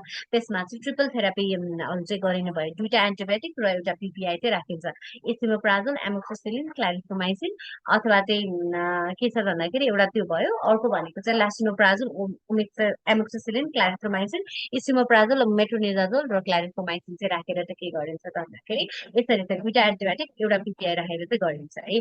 मलाई चाहिँ यो एकचोटि के म हलेसी गएर फर्किँदाखेरि चाहिँ त्यो एक ठाउँमा खाना खाएको, अनि त्यो खाइसकेपछि चाहिँ मलाई चाहिँ एच पाइलोरी के डाइरिया भइरहेको थियो, इन्डाइजेसन जस्तो भयो, डाइरिया गऱ्यो अनि टेस्ट गर्दाखेरि चाहिँ एच पाइलोरी भयो क्या स्टुलमा गर्दाखेरि चाहिँ। अनि त्यसपछि यो ट्रिपल थेरापी खाएँ, फेरि ट्रिपल थेरापी लिँदाखेरि चाहिँ अब फेरि त्यसले पनि डाइरिया गराउने कि यो एन्टिबायोटिक दुईटा एन्टिबायोटिक लिइराखेको हुन्छ नि त, त्यो भएर चाहिँ फेरि त्यसले पनि डाइरिया गराइरहेको थियो अनि पछि चाहिँ रिजल्भ भयो है त। त्यसरी चाहिँ यो ट्रिपल थेरापी रेजिमीहरू चाहिँ 14 डेजको लागि त्यसरी चाहिँ के गरिन्छ, प्रेसक्राइब गरिन्छ, त्यो चाहिँ खानुपर्ने हुन्छ है यसको लागि चाहिँ। र त्यस्तै गरेर क्वाड्रिप्लेट थेरापिजहरू पनि गर्न सकिन्छ, if triple therapy is not हजुर भन्नु खोजेको डबल त्यो मेडिसिनले पनि डाइरिया गराएको कस्तो खालको मलाई चाहिँ प्रब्लम? त्यस्तो भएको थियो कि मलाई चाहिँ मेडिसिनले पनि डाइरिया गराएन कति समयसम्म डाइरिया भइरहेको थियो अनि पछि अब त्यो मेडिसिन छोड्यो अनि त्यसपछि चाहिँ बिस्तारै कम भयो कि डाइरिया चाहिँ त्यही भएर म बाहिरको अब बाहिर त राम्रै हुन्छ होला त्यही भएर यता यो नेपालको कतै अब घुम्न जाँदाखेरि चाहिँ म साग त्यो रवाला कुराहरू हुन्छ नि राम्रोसँग नपाकेको कुराहरू अनि त्यसपछि गरे गाजरहरू यो कुराहरू चाहिँ अभोइड नै गर्छु क्या है अनि होइन मैले भन्नु खोजेको त्यो मेडिसिनले नै डाइरिया गराउने खालको मेडिसिन होइन होइन भनेर त्यो दुईटै त्यहाँ डिफरेन्ट त्यस्तै थियो नि त होइन? हजुर ए, त्यसको साइड इफेक्ट चाहिँ डाइरिया चाहिँ हजुर देखेको थियो क्या मलाई चाहिँ किनभनेदेखि ट्रिपल थेरापीमा चाहिँ दुईटा छ नि त यसमा एन्टिबायोटिकहरू पनि डबल एन्टिबायोटिक्सहरू चाहिँ दिइराखेको छ होइन अनि एमोक्सिसिलिन नै 2 ग्राम थियो कि प्रेसक्राइब गरेको अनि त्यसले गर्दाखेरि चाहिँ अझै धेरै डाइरिया मलाई चाहिँ भएको थियो कि होइन त्यो साइड इफेक्ट देखिएको थियो मैले जस्ट एक्सपिरियन्स सुनाएको कि यो टपिकसँग रिलेटेड भएर है अब अर्को भनेको यो क्वाड्रिपल म्याम म्याम सुन्नु न, हजुर मलाई कि अब 5-6 महिना जति भयो क्या, बिहान चाहिँ अब 4-5 चोटि टोइलेट लाग्ने अनि केही खाए पनि पेट दुख्ने कि खास के भएको होला। मैले त्यो डक्टरलाई सोधेको थिएँ, उसले राम्रोसँगै भन्दैन, यही चेक गराउँदा पनि धेरै भयो अनि त्यसपछि अहिले पनि अब कहिले काहीँ हुन्छ अनि कहिले हुँदाखेरि चाहिँ मतलब त्यो एन्टी डाइरियल खाइदिन्छु। खास के भएको होला मलाई कि अब त्यो डाइजेसनमा प्रब्लम भएको कि जे खाने हुन्न, पेट दुख्छ, जे पायो त्यही पनि खानु हुन्न अनि टोइलेट पनि लागोलाई हुन्छ थोरै खाँदा नि त्यस्तो के भएको। त्यो त एकचोटि त स्टुल टेस्ट नै गराउनुपर्छ होला फर्दर इन्भेस्टिगेसनै गर्नुपर्छ होला अब एन्टी डायरीले मात्र रिजल्ट नभइसकेपछि त एकचोटि त चेक नै गराउनुपर्छ होला यत्तिकै त केही पनि भन्न सकिँदैन है त्यही त थुप्रै महिना भयो, त्यो त अब चेक गराउनु पर्ला त्यही मिलाएर। त त्यो चाहिँ होइन नराख्नु किनभने चेक गराउनु अस्ति नै नि भनेको थिएँ त्यो त। हजुर ल। त्यस्तो भएपछि त एकचोटि चेक त्यो पनि चाहिँ अब एक्सरेहरू यताउता नि गराउनै पर्छ क्या है, डायलिसिस त्यही त अब के अब मेडिसिनले पनि काम नगरेपछि त होइन र? त्यही त अलिकति समय अब मेडिसिन त्यो खाँदै डाइरियाको मेडिसिनले पनि काम गरेन। त्यस्तो भएपछि त देखाउनै पर्छ सबैमा देखाएर राम्रोसँग प्रपर इन्भेस्टिगेसन गरेर नै त्यसपछि के भएको छ रुट कजलाई फाइन्ड आउट गरेर अलि अर्ली नै ट्रिट गर्दाखेरि चाहिँ बेटर हुन्छ क्या आफ्नो लागि चाहिँ समय निकाल्नुपर्छ है आफ्नो लागि समय निकालेर आफ्नो लागि चेकअप गराएर त्यसपछि चाहिँ गर्नुपर्ने हुन्छ यो यत्तिकै राख्नु हुँदैन क्या अब हुन त हामी झन् कस्तो हुन्छ भन्दाखेरि मेरो मेरो मेरो कन्डिसन भन्दैछु अलिअलि कुरा थाहा हुन्छ अनि त्यसपछि ला यस्तो भयो कि उस्तो भयो कि मतलब हामीलाई डायग्नोसिस अलिअलि अलिअलि थाहा हुन्छ सबै त थाहा हुन्छ भन्दैनँ म अलिअलि मतलब यो भयो कि यो भयो कि भन्ने हुन्छ अनि त्यसपछि झन् आत्तिर डायग्नोसिससँग आत्तिर हामी झन् चेकअपै गराउँदैनौँ कि विच इज भेरी ब्याड है गराउनु पर्ने हुन्छ किनभने हामीलाई थाहा छ नि त कति डिजिजहरूको अर्ली ट्रिटमेन्ट भयो भनेदेखि त त्यो अर्ली फाइन्ड आउट भयो र त्यो अनुसारको ट्रिटमेन्ट भयो भनेदेखि त्यसको राम्रो प्रोग्नोसिस हुन्छ होइन त्यही भएर रोग पालेर चाहिँ बस्नुहुन्न डायग्नोसिससँग डराउनु पनि भएन त्यही भएर चेकअप चाहिँ गराइहाल्नुपर्छ है त हुन्छ म्याम। अब अर्को छ अब यसमा चाहिँ के छ भन्दाखेरि इसिमोप्राजोल मेट्रोनिडाजोल टेट्रासाइक्लिन त्यसै गरेर बिस्मुथ सब स्यालिसाइलेटहरू चाहिँ भयो अब एडिसनल मेडिकेसन चाहिँ may be prescribe for each level of थेरापीमा चाहिँ के गर्न सकिन्छ त यो चाहिँ एड गर्न सकिने भयो है अब यो चाहिँ के छ भन्दाखेरि यदि ट्रिटेड भएन ट्रिपल थेरापी इफेक्टिभ भएन भनेर चाहिँ गर्नुपर्ने चाहिँ हुन्छ अब आयो अर्को क्वेसन आयो a client with a peptic ulcer is diagnosed with H pylori infection the nurse is teaching the client about the medications prescribed, including clarithromycin, esomeprazole, and amoxicillin, which is stated by the client indicate that the best understanding of the medication regimen. My ulcer will heal because these medications will kill the bacteria. These medications are only taken when I have been from my ulcer. The medications will keep the bacteria and stop the acid production. These medications will coat the ulcers and protect the acid productions in my stomach. है त अब यसमा चाहिँ के छ त भन्दाखेरि क्ल्यारिटोमाइसिन यो ट्रिपल थेरापीको चाहिँ के छ त भन्दाखेरि के छ त यसको इन्डिकेसन्स भनेर चाहिँ क्वेसनले चाहिँ सोधिरहेको छ बेस्ट अन्डरस्ट्यान्डिङ मेडिकेसन रेजिमीको भन्दाखेरि चाहिँ यसले चाहिँ के गर्ने भयो त ब्याक्टेरियालाई किल गर्ने भयो र साथसाथै यसमा चाहिँ पिपिआई पनि दिएको छ जसले चाहिँ अब के गर्ने भयो त भन्दाखेरि पेसेन्टलाई चाहिँ जुन यो एसिड प्रोडक्सन छ त्यसलाई चाहिँ स्टप गर्नको लागि चाहिँ हेल्प गर्ने भयो है। त्यस्तै गरेर अब ट्रिटिङ हेपाटिक एन्सेफालोप्याथी है, यसमा चाहिँ के छ त भन्दाखेरि हेपाटिक एन्सेफालोप्याथीमा चाहिँ ल्याक्टुलोजहरू चाहिँ युज गरिन्छ। अब ल्याक्टुलोजले चाहिँ के गर्ने भयो त भन्दाखेरि यसमा चाहिँ जुन पेसेन्टको चाहिँ यो पोर्टल सिस्टमिक हेपाटिक एन्सेफालोप्याथी छ त्यसलाई प्रिभेन्सन र ट्रिट गर्नको लागि चाहिँ हेल्प गर्ने भयो। र साथसाथै हेपाटिक कोमामा छ, पोर्टल हाइपरटेन्सन छ, constipation, not responding to the bulk ल्याक्जेटिभ्सहरूसँग छ भनेदेखि चाहिँ अब तिनीहरूमा चाहिँ के गरिन्छ त ल्याक्टुलोजहरू चाहिँ गरिने भयो है। अब यसमा चाहिँ के छ भन्दाखेरि यो ल्याक्जेटिभ्सहरू छ, एमोनिया डिटोक्सिकेन्टहरू छ, लाई बढाइदिन्छ, इभाकुएसनलाई बढाइदिने भयो। र अब त्यो जुन एमोनियाहरू भएको छ, एमोनियाहरू चाहिँ राम्रोसँग क्लियर आउट हुन सकेको छैन, त्यसको कारणले गर्दाखेरि हेपाटिक एन्सेफालोप्याथी भइरहेको छ, त्यसलाई चाहिँ कम गर्नको लागि चाहिँ दिने भयो है।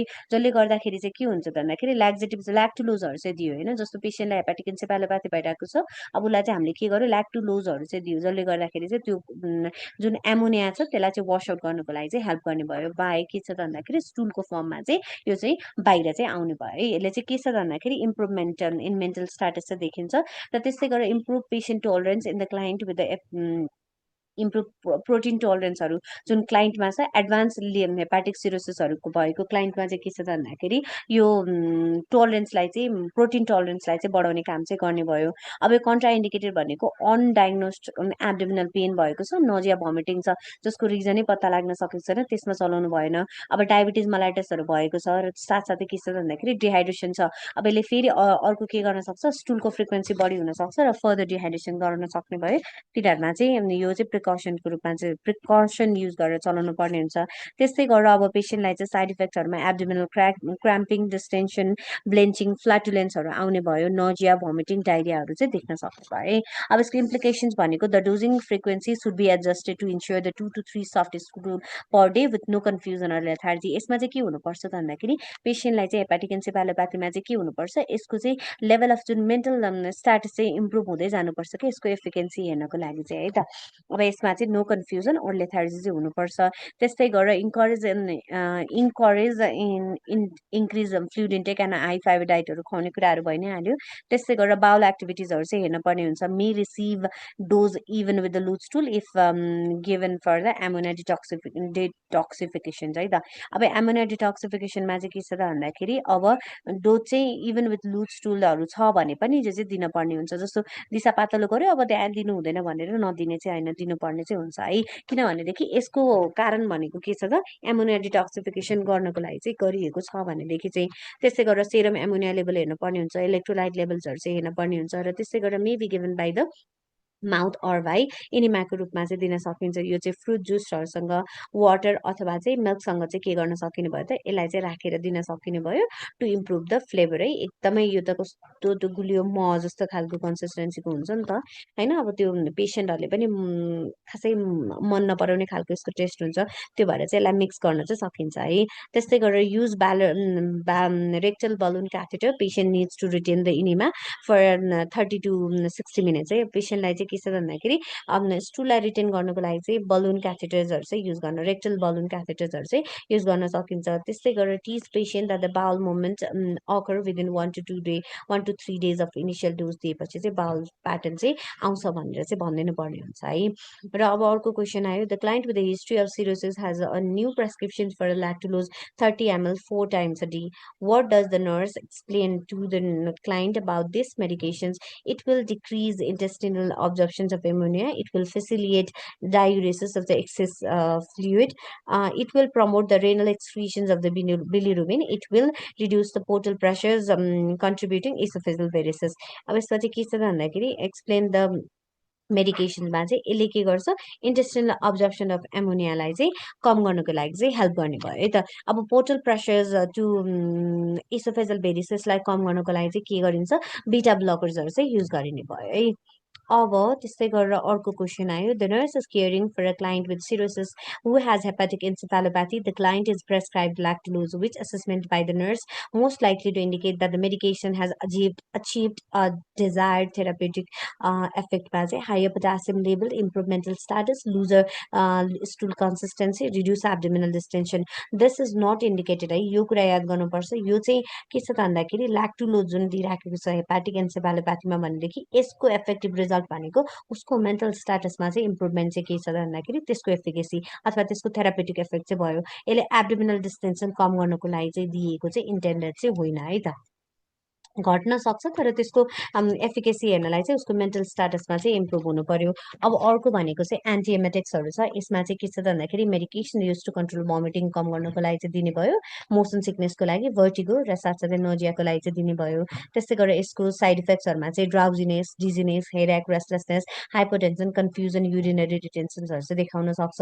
अब यसमा चाहिँ के छ त भन्दाखेरि भाइटल साइन्स, युरिनरी इन्फेक्सन्स र साइन अफ डिहाइड्रेसनलाई चाहिँ मोनिटर गर्नुपर्ने हुन्छ र साथसाथै इलेक्ट्रोलाइट इम्ब्यालेन्सेसहरूलाई पनि मोनिटर चाहिँ गर्नुपर्छ। र त्यस्तै गरेर limit order in the client room होइन। अब क्लाइन्टलाई चाहिँ के छ त भन्दाखेरि नजिएटेड भएको छ, उसलाई भमिटिङ आउने छ भनेदेखि स्ट्रङ अर्डरले चाहिँ के हुनसक्छ, भमिटिङलाई चाहिँ इन्ड्युस गर्न चाहिँ सक्ने भयो है। त्यस्तै गरेर oral limit oral intake to the clear liquid when the client is nauseated and vomiting भएको बेलामा क्लियरली टु गर्नु पर्यो। त्यस्तै गरेर protect the client from the injury, usually administer 30 minutes before meal and at the bed टाइममा चाहिँ के गर्न सकिन्छ, प्रेस्क्राइब चाहिँ गर्न सकिने भयो। अब कमनली एडमिनिस्टर एन्टिएमेटिक्स भनेको सेरोटोनिन एन्टागोनिस्टहरू छ। सेरोटोनिन एन्टागोनिस्टमा चाहिँ के छ त भन्दाखेरि डोसाल्टेरोन, ग्रान्डेस्टेरोन, अन्डेस्टेरोन चाहिँ छ। अब यसले चाहिँ के छ त भन्दाखेरि सेरोटोनिन रिसेप्टर्सहरूलाई चाहिँ ब्लक गर्ने भयो है, सेरोटोनिन रिसेप्टरलाई चाहिँ ब्लक गर्ने भयो र त्यसले चाहिँ के छ त भन्दाखेरि effective for post op and chemo induce nausea and भमिटिङहरूलाई चाहिँ यो चाहिँ के हुने भयो त भन्दाखेरि इफेक्टिभ चाहिँ हुने भयो सेरोटोनिन एन्टागोनिस्टहरू। तर के छ त भन्दाखेरि नट इफेक्टिभ फर डिलेड खालको नोजिया भमिटिङ छ भनेदेखि त्यसलाई चाहिँ इफेक्टिभ चाहिँ हुँदैन है। अब पोस्ट अप अथवा किमो इन्ड्युस नोजिया भमिटिङमा चाहिँ यो बेनिफिसियल हुने भयो। त्यस्तै गरेर ग्लुकोकर्टिकोइड्सहरू चाहिँ मा चाहिँ के छ त भन्दाखेरि डेक्सोमेथाजोन, प्रेडनिसोलोनहरू चाहिँ छ। यो चाहिँ के छ त भन्दाखेरि किमो इन्ड्युस नोजिया भमिटिङहरू भएको छ भनेदेखि त्यो पेसेन्टहरूमा चाहिँ के गर्न सकिन्छ त, यो ग्लुकोकर्टिकोइड स्टेरोइड्सहरू पनि इन कम्बिनेसन विथ अदर ड्रग्सहरूसँग चाहिँ युज गर्न सकिन्छ है त्यो किमो इन्ड्युसलाई चाहिँ। यो चाहिँ के छ त भन्दाखेरि किमो इन्ड्युसलाई पनि काम गर्ने भयो, सेरोटोनिन एन्टागोनिस्टहरू, अन्डेमहरू र साथसाथै पोस्ट अपलाई पनि युज गरिन्छ। र त्यस्तै गरेर किमो ड्रग्सहरूमा किमो इन्ड्युस नोजिया भमिटिङमा चाहिँ अरू ड्रग्सहरूसँग पनि के गर्न सकिन्छ, ग्लुकोकर्टिकोस्टेरोइड्सहरू पनि युज गर्न सकिने भयो।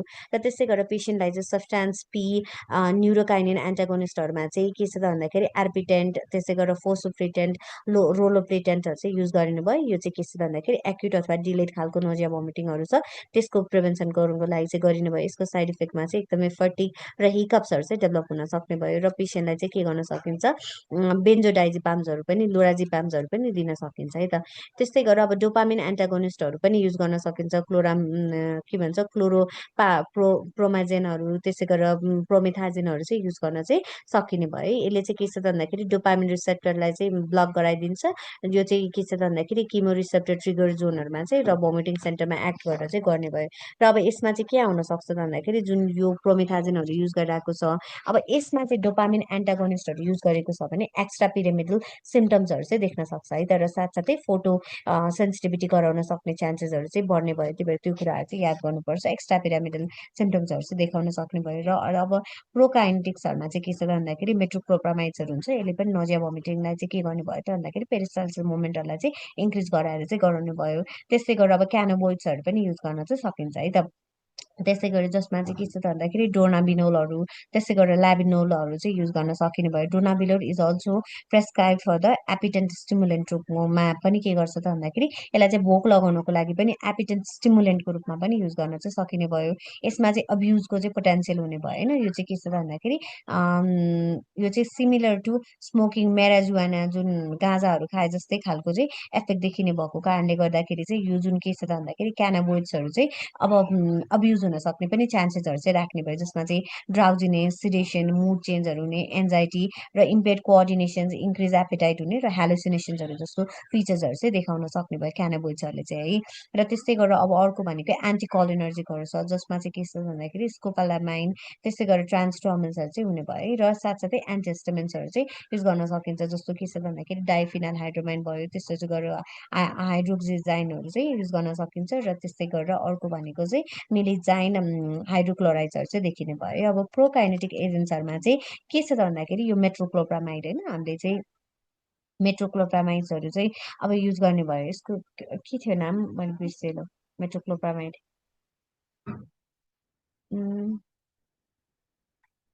पेरिनमहरू क्या, पेरिनमहरू भयो है। यसले चाहिँ के छ त भन्दाखेरि पेरिस्टाल्सिस मुभमेन्ट अप्पर जिआई ट्र्याकको चाहिँ के गराइदिन्छ त भन्दाखेरि स्टिमुलेट गरिदिने भयो, जसको कारणले गर्दाखेरि ग्यास्ट्रिक एम्पटिङलाई चाहिँ के गराइदिन्छ त, त्यसलाई चाहिँ इन्क्रिज गराइदिन्छ without stimulating gastric biliary or the pancreatic सिक्रेसन्सलाई चाहिँ है। अब यो चाहिँ के छ भन्दाखेरि जिआरडी भइरहेको छ, ग्यास्ट्रोइसोफेजल रिफ्लक्स डिजिज भइरहेको छ त्यो कन्डिसनमा, र प्यारालाइटिक इलियसको कन्डिसन्सहरूमा पनि के छ भन्दाखेरि पेरिस्टाल्सिस मुभमेन्ट इम्प्रुभ गर्नको लागि चाहिँ मेट्रोक्लोप्रामाइड्सहरू चाहिँ युज गर्ने भयो। अब यसमा चाहिँ के छ त भन्दाखेरि पेसेन्टलाई चाहिँ यो पेरिनमहरू युज गर्दा, मेट्रोक्लोप्रामाइड युज गर्दाखेरि के हुनसक्छ त भन्दाखेरि पेसेन्टलाई चाहिँ रेस्टलेसनेस, इन्सोमिनिया र साथसाथै के छ त भन्दाखेरि एक्स्ट्रा पिरामिडल रियाक्सन्सहरू चाहिँ देख्न सक्छ, जस्तै पार्किन्सन रियाक्सन्सहरू चाहिँ पार्किन्सोनियन रियाक्सन्सहरू चाहिँ देख्न सकिन्छ है त। त्यही भएर यसलाई चाहिँ के गर्नुपर्छ, होल्ड गर्नुपर्छ र नोटिफाई गर्नुपर्ने हुन्छ है त। अब यो पार्किन्सोनिजन रियाक्सन्सहरू, एक्स्ट्रा पिरामिडल रियाक्सन्सहरू चाहिँ हामीले अगाडिको कोर्समा पढिसकेको छौँ है। अब यसमा चाहिँ यसको कन्ट्राइन्डिकेसन्स भनेको हाइपर सेन्सिटिभिटी, मेकानिकल अब्स्ट्रक्सन्सहरू भएको छ।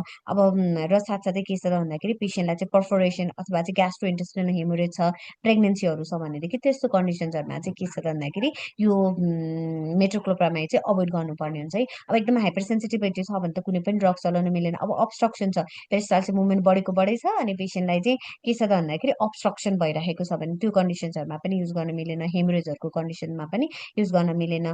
र त्यस्तै गरेर अब पेसेन्टलाई चाहिँ के छ त भन्दाखेरि can precipitate hypersensitivity crisis in the client with phaeochromocytoma होइन। अब फियोक्रोमोसाइटोमा भएको क्लाइन्टलाई हाइपरटेन्सन हुने चान्सेसहरू चाहिँ हुने नै भयो। अब त्यसमा चाहिँ झन् यसले के गर्न सक्छ त भन्दाखेरि यो पेरिस्टाल्सिस मुभमेन्टले, त्यही भएर फियोक्रोमोसाइटोमामा के भन्छ, यसलाई चाहिँ नचलाउने, पाल्पेट पनि नगर्ने, किनभनेदेखि यसमा चाहिँ के हुनसक्छ, क्राइसिसमा जान सक्छ भन्छ नि त होइन। अब त्यो बेलामा चाहिँ के भयो त भन्दाखेरि यो पेरिस्टाल्सिस मुभमेन्टले पनि त्यसलाई के गर्न सक्छ त, स्टिमुलेट गरिदिन सक्छ कि हर्मोन्सहरूलाई चाहिँ होइन। त्यो भएको कारणले गर्दाखेरि चाहिँ अझै धेरै के हुन सक्ने भयो, हाइपरटेन्सिभ क्राइसिसमा चाहिँ जान सक्ने भयो। त्यही भएर त्यो गर्नु भएर एन्टिकोलिनर्जिक गर्दा opioid agonist antagonize the effect of metoclopramide होइन। अब एन्टिकोलिनर्जिक र ओपोइड्सहरूले चाहिँ त्यसको फङ्सन्सलाई के गरिदिनु भयो त, एउटा उसको मेट्रोक्लोप्रामाइडको कामलाई चाहिँ एन्टागोनाइज चाहिँ गरिदिने भयो। त्यही भएर सँगै युज गर्नु भएन। Alcohol, sedation, cyclosporine, tranquilizers produce and addictive इफेक्टहरू चाहिँ दिन सक्छ है। त्यही भएर यो पनि सँगै चाहिँ दिनु हुँदैन है त। अब त्यस्तै गरेर क्वेसन आयो, client has an needed as needed prescriptions for the ondansetron, for which conditions should the nurse administer this medications, paralytic ileus, incisional pain, urinary retention, nausea and vomiting। अब यसमा चाहिँ के छ त भन्दाखेरि ondansetronको काम भनेको nausea and vomitingलाई चाहिँ कम गर्नको लागि चाहिँ युज गरिदिनु भयो है त। अब यसमा चाहिँ अर्को आयो, जस्तो a client has a prescribed new prescriptions for the metoclopramide. On review of the chart, the nurse identify that these medications can be safely administered with which condition: intestinal obstruction, peptic ulcer with melena, diverticulitis and perforation, vomiting following the cancer chemotherapy। अब यसमा चाहिँ के छ त, कुन medication कुन कन्डिसनमा गर्न मिल्छ त भन्दाखेरि यसमा चाहिँ भमिटिङ भइराखेको छ, क्यान्सर किमोथेरापी दिएपछि त्योसँग एसोसिएटेड भएर भनेदेखि त्यसमा हामीले के गर्न सकिन्छ, मेट्रोक्लोप्रामाइड चाहिँ युज गर्न चाहिँ सकिने भयो। तर अरू कन्डिसन्सहरू छ, डायबिटिकुलाइटिस भइरहेको छ, पेसेन्टको पर्फोरेसन भएको छ, ब्लिडिङ छ, मेलेना देखिरहेको छ, त्यो कन्डिसन्सहरूमा र इन्टेस्टिनल अब्स्ट्रक्सनमा चाहिँ मेट्रोक्लोप्रामाइड चाहिँ युज गर्न मिल्दैन है त।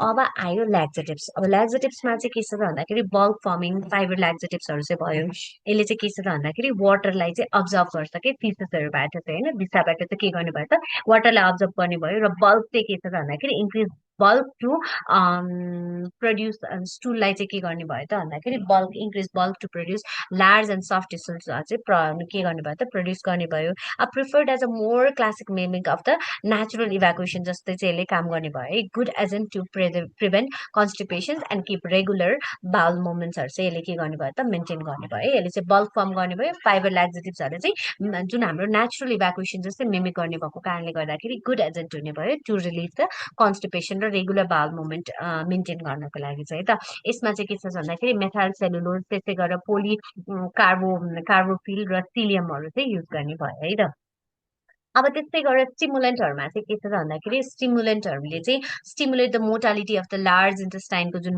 मोटिलिटी छ त्यसलाई चाहिँ इम्प्रुभ गरिदिने भयो र ड्रग्स माइल्ड स्टिमुलेन्टहरूमा चाहिँ सेना त्यस्तै गरेर अर्को भनेको बिसा कोडाल ट्याब्लेट्सहरू चाहिँ युज गर्ने भयो अब स्ट्रङ स्टिमुलेन्टहरूमा चाहिँ के छ भन्दाखेरि क्यास्ट्रोल ओइलहरू र त्यसै गरेर बिसाल कोडल सपोजिटेजहरू चाहिँ युज गर्ने भयो यो चाहिँ ओपोइड इन्ड्युस कन्स्टिपेसन्सहरू छ भनेदेखि त्यसमा चाहिँ के गर्नु त्यसलाई चाहिँ के गर्ने भयो त भन्दाखेरि यसले म्यानेज गर्नुको लागि चाहिँ हेल्प गर्ने भयो जस्तो ओपोइड्सहरूको कारणले गर्दाखेरि पनि कन्स्टिपेसन हुने भयो त्यसलाई चाहिँ के गर्नुको लागि त प्रिभेन्ट गर्नुको लागि चाहिँ युज हुने भयो है त स्ट्रङ स्टिमुलेन्टहरू चाहिँ त्यस्तै गरेर अब इमोलियन्टहरू छ सर्फेस ल्याक्टोलोजहरू चाहिँ छ ल्याक्जेटिभ्सहरू चाहिँ छ यो चाहिँ स्टुल सफ्टनरहरू चाहिँ भयो inhibit absorption of the water or the faeces remain large and soft goes and to prevent कन्स्टिपेसनलाई प्रिभेन्ट गर्नुको लागि चाहिँ हेल्प गर्ने भयो र अब यसलाई चाहिँ एकदम स्ट्रेनिङ गर्नुपर्ने छ जस्तो पेसेन्टलाई चाहिँ के छ भन्दाखेरि स्ट्रेनिङ गर्नुपर्ने छ अब त्यसलाई प्रिभेन्ट गर्नुको लागि चाहिँ के गर्न सकिन्छ त भन्दाखेरि यो स्टुल सफ्टनर्सहरू चाहिँ युज गर्न सकिन्छ है त जस्तो पेसेन्टलाई के गर्न सकिन्छ भने क्रिमाफिन्सहरू हुन्छ नि त्यसले चाहिँ स्टुललाई सफ्ट बनाइदिनु भयो र पेसेन्टलाई चाहिँ स्टुललाई चाहिँ जुन स्ट्रेनिङ जस्तो युजली कार्डियोलोजिकल प्रब्लम भएकोहरूलाई क्रिमाफिनहरू प्रेस्क्राइब गरिन्छ नि त किनभनेदेखि उसले स्ट्रेन नगरोस् भालसर्वा एक्टिभेट नहोस् पेसेन्टलाई चाहिँ र कार्डियक रेस्ट दिन पर्ने पेसेन्टहरू हुन्छ नि त्यस्तोहरूलाई चाहिँ के छ भन्दाखेरि यस्तो खालको स्टुल सफ्टनर्सहरू चाहिँ प्रेस्क्राइब गरिने भयो र अब अर्को भनेको चाहिँ क्लासिफिकेसन अफ ल्याक्जेटिभ्सहरूमा चाहिँ के छ भन्दाखेरि एउटा भनेको अस्मोटिक्स भयो यसले चाहिँ वाटरलाई चाहिँ लार्ज इन्टेस्टाइनबाट गर्ने बल्क गर्ने भयो त्यसमा चाहिँ ड्रग्सहरूमा चाहिँ र पेरिस्टाल्सिसलाई इम्प्रुभ गर्ने भयो यसमा चाहिँ magnesium hydroxide magnesium citrate sodium फस्फेटहरू चाहिँ युज गर्ने भयो त्यस्तै गरेर हाइपर अस्मोलरमा चाहिँ के छ त भन्दाखेरि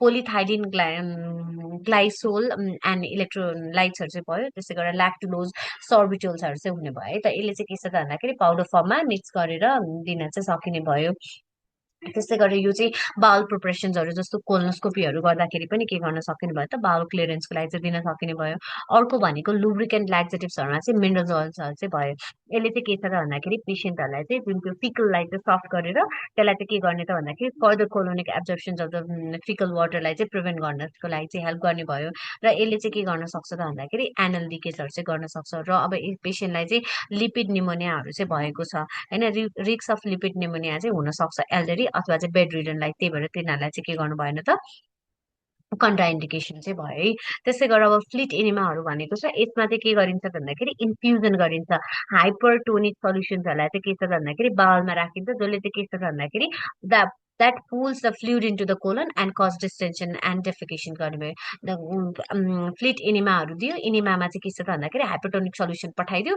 त्यसले गर्दाखेरि चाहिँ फ्लुइड गएर त्यसले चाहिँ के गर्छ त डिस्टेन्सन गर्छ र जसले गर्दाखेरि चाहिँ डेफिकेसन गराउने भयो गिल्सिनिन सपोजिटिजहरूले चाहिँ फिकल कन्टेन्टलाई चाहिँ के गर्छ त भन्दाखेरि सफ्टन गर्छ लुब्रिकेट गरेर डेफिकेसन गर्नको लागि हेल्प गर्ने भयो यो चाहिँ कमनली चिल्ड्रेन र एल्डरी क्लाइन्टहरूमा चाहिँ युज हुने भयो त्यस्तै गरेर क्लोराइड च्यानल एक्टिभिटिजहरू छ लुबिप्रोस्टोन्सहरू चाहिँ छ यसले चाहिँ के छ भन्दाखेरि जुन यो क्लोराइड च्यानल्सहरू छ त्यसलाई चाहिँ के छ भन्दाखेरि लाइनिङ इन द इन्टेस्टाइनलाई चाहिँ एक्टिभेट गर्नको लागि हेल्प गर्ने भयो त्यस्तै गरेर promoting chloride rich fluid in the intestine and enhancing the GI मोटिलिटीलाई चाहिँ के गरिदिन्छ भन्दाखेरि इन्क्रिज गर्नको लागि चाहिँ हेल्प गरिदिने भयो र कन्ट्राइन्डिकेसन फर अल अब सबैमा ल्याक्जेटिभ्सहरू चाहिँ कस्तो कस्तो सबै फर्म चाहिँ युज नगर्ने भनेको चाहिँ कस्तो छ त भन्दाखेरि बाउल अब्स्ट्रक्सन छ अनडायग्नोस्ड एब्डोमिनल पेन छ फिकल इम्प्याक्सन्स भएको छ र त्यस्तै गरेर स्टुल चाहिँ सफ्ट छ भनेदेखि चाहिँ र अर्को भनेको वेट लसको लागि है ल्याक्जेटिभ्सहरू चाहिँ अब्युज भएको मोस्टली अब्युज भएको ड्रग्समा पनि पर्छ कि यो वेट लसको लागि पनि भनेर मान्छेहरूले चाहिँ के गर्छ त भन्दाखेरि ल्याक्जेटिभ्सहरू चाहिँ इन्टेक गर्न सक्ने भयो र त्यसको लागि पनि यो चाहिँ कन्ट्राइन्डिकेटेड भयो त्यस्तै गरेर साइड इफेक्ट्सहरूमा चाहिँ जिआई डिस्टर्बेन्सेसहरू छ नोजिया भमिटिङ फ्ल्याटुलेन्स डायरिया कन्स्टिपेसन्सहरू छ कन्स्टिपेसन, रेयरमा कन्स्टिपेसन गराउन सक्छ र साथसाथै डिहाइड्रेसन, इलेक्ट्रोलाइट इम्ब्यालेन्सहरू छ भनेदेखि इलेक्ट्रोलाइट इम्ब्यालेन्सेसहरू चाहिँ यसको साइड इफेक्ट्सहरू चाहिँ भयो। त्यही भएर सबै असेसमेन्टहरू चाहिँ गर्नुपर्ने चाहिँ हुन्छ। त्यस्तै गरेर विथ बल्क ल्याक्जेटिभ्सहरूमा चाहिँ के हुनु भयो त, फिकल इन्फेक्सन्स छ, इसोफेजल अर इन्टेस्टिनल अब्स्ट्रक्सन छ भनेदेखि obstruction can occur if swallowed without sufficient fluid, नलिकन गरेको छ भनेदेखि चाहिँ यसले फेरि बल्क ल्याक्जेटिभले चाहिँ के गर्न सक्ने भयो त, फिकल इन्फेक्सन्सहरू चाहिँ गराउन सक्ने भयो र इसोफेजल र साथसाथै इन्टेस्टिनल अब्स्ट्रक्सन्सहरू पनि गराउन चाहिँ सक्छ है। त्यही भएर के गर्नुपर्छ त, सफिसियन्ट फ्लुइडहरू चाहिँ दिनपर्ने हुन्छ। र साथसाथै के छ त भन्दाखेरि पेसेन्टले चाहिँ डिपेन्डेन्सी हुनसक्छ, लङ टर्म युज गरिरहेको छ भने ल्याक्जेटिभ्स को चाहिँ डिपेन्डेन्सी चाहिँ हुन सक्ने भयो है। अब पेसेन्टलाई चाहिँ जुन यो बल्क फर्मिङ ल्याक्जेटिभ्सहरू छ यसलाई चाहिँ के गर्ने त भन्दाखेरि 8 ounces अफ वाटरमा चाहिँ मिक्स गर्ने before administration. Instruct the patient to drink at least 8 ounces of water after each dose to and drink at least 6 to 8 glasses of water each day to facilitate peristalsis and prevent the obstructions हुनुबाट prevent गर्नको लागि चाहिँ वाटरको intake चाहिँ एकदमै important छ भनेर चाहिँ भनिदिनु पर्ने हुन्छ। र त्यस्तै गरेर के छ त भन्दाखेरि increase the fluid intake and prevent डिहाइड्रेसनलाई चाहिँ प्रिभेन्ट गर्नु पर्यो। त्यस्तै गरेर bowel movement should occur in 12 to 36 hours। Strong stimulant osmotic laxatives and enemas act within मिनट्समा चाहिँ के गर्ने भयो त, यसले चाहिँ एक्ट गर्ने भयो। त्यस्तै गरेर यो चाहिँ के छ त भन्दाखेरि बिफोर र आफ्टर मेडिकेसन पछि चाहिँ एडमिनिस्टर गर्ने कुराहरू भयो।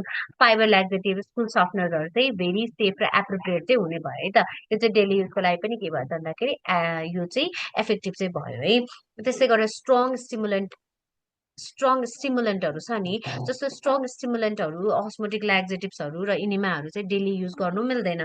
किनभनेदेखि स्ट्रङ स्टिमुलेन्टहरू छ र साथसाथै अस्मोटिक ल्याक्जेटिभ्स र साथसाथै के छ त भन्दाखेरि इनिमाहरू दियो भने इलेक्ट्रोलाइट इम्ब्यालेन्सेस हुन सक्ने चान्सेसहरू चाहिँ एकदमै धेरै हुन्छ। त्यही भएर डेली युज चाहिँ गर्न मिल्दैन। Should not be use no more than only once every 3 days पछि चाहिँ युज गर्न चाहिँ मिल्दैन है। त्यस्तै गरेर many concerned if they do not have daily or regular bowel movement and take laxatives regularly. Frequency is not the issue, stool consistency is। अब यसमा चाहिँ के छ त भन्दाखेरि अब रेगुलर बाउल मुभमेन्ट चाहिँ छैन होइन, जस्तो डेली अथवा रेगुलर बाउल मुभमेन्ट छैन र ल्याक्जेटिभ रेगुलरली लिइराखेको छ भनेदेखि त्यसको फ्रिक्वेन्सी कतिखेर आयो के आयो भन्ने चाहिँ हुँदैन, तर स्टुलको कन्सिस्टेन्सी चाहिँ कस्तो आयो त्यो चाहिँ के हुन्छ त भन्दाखेरि म्याटर गर्ने चाहिँ हुन्छ है त। अब डाइरिया कन्ट्रोल गर्नको लागि मेडिकेसन्सहरू भनेको चाहिँ यो चाहिँ के छ त भन्दाखेरि directly effects on the intestinal mobility, slow the intestinal transition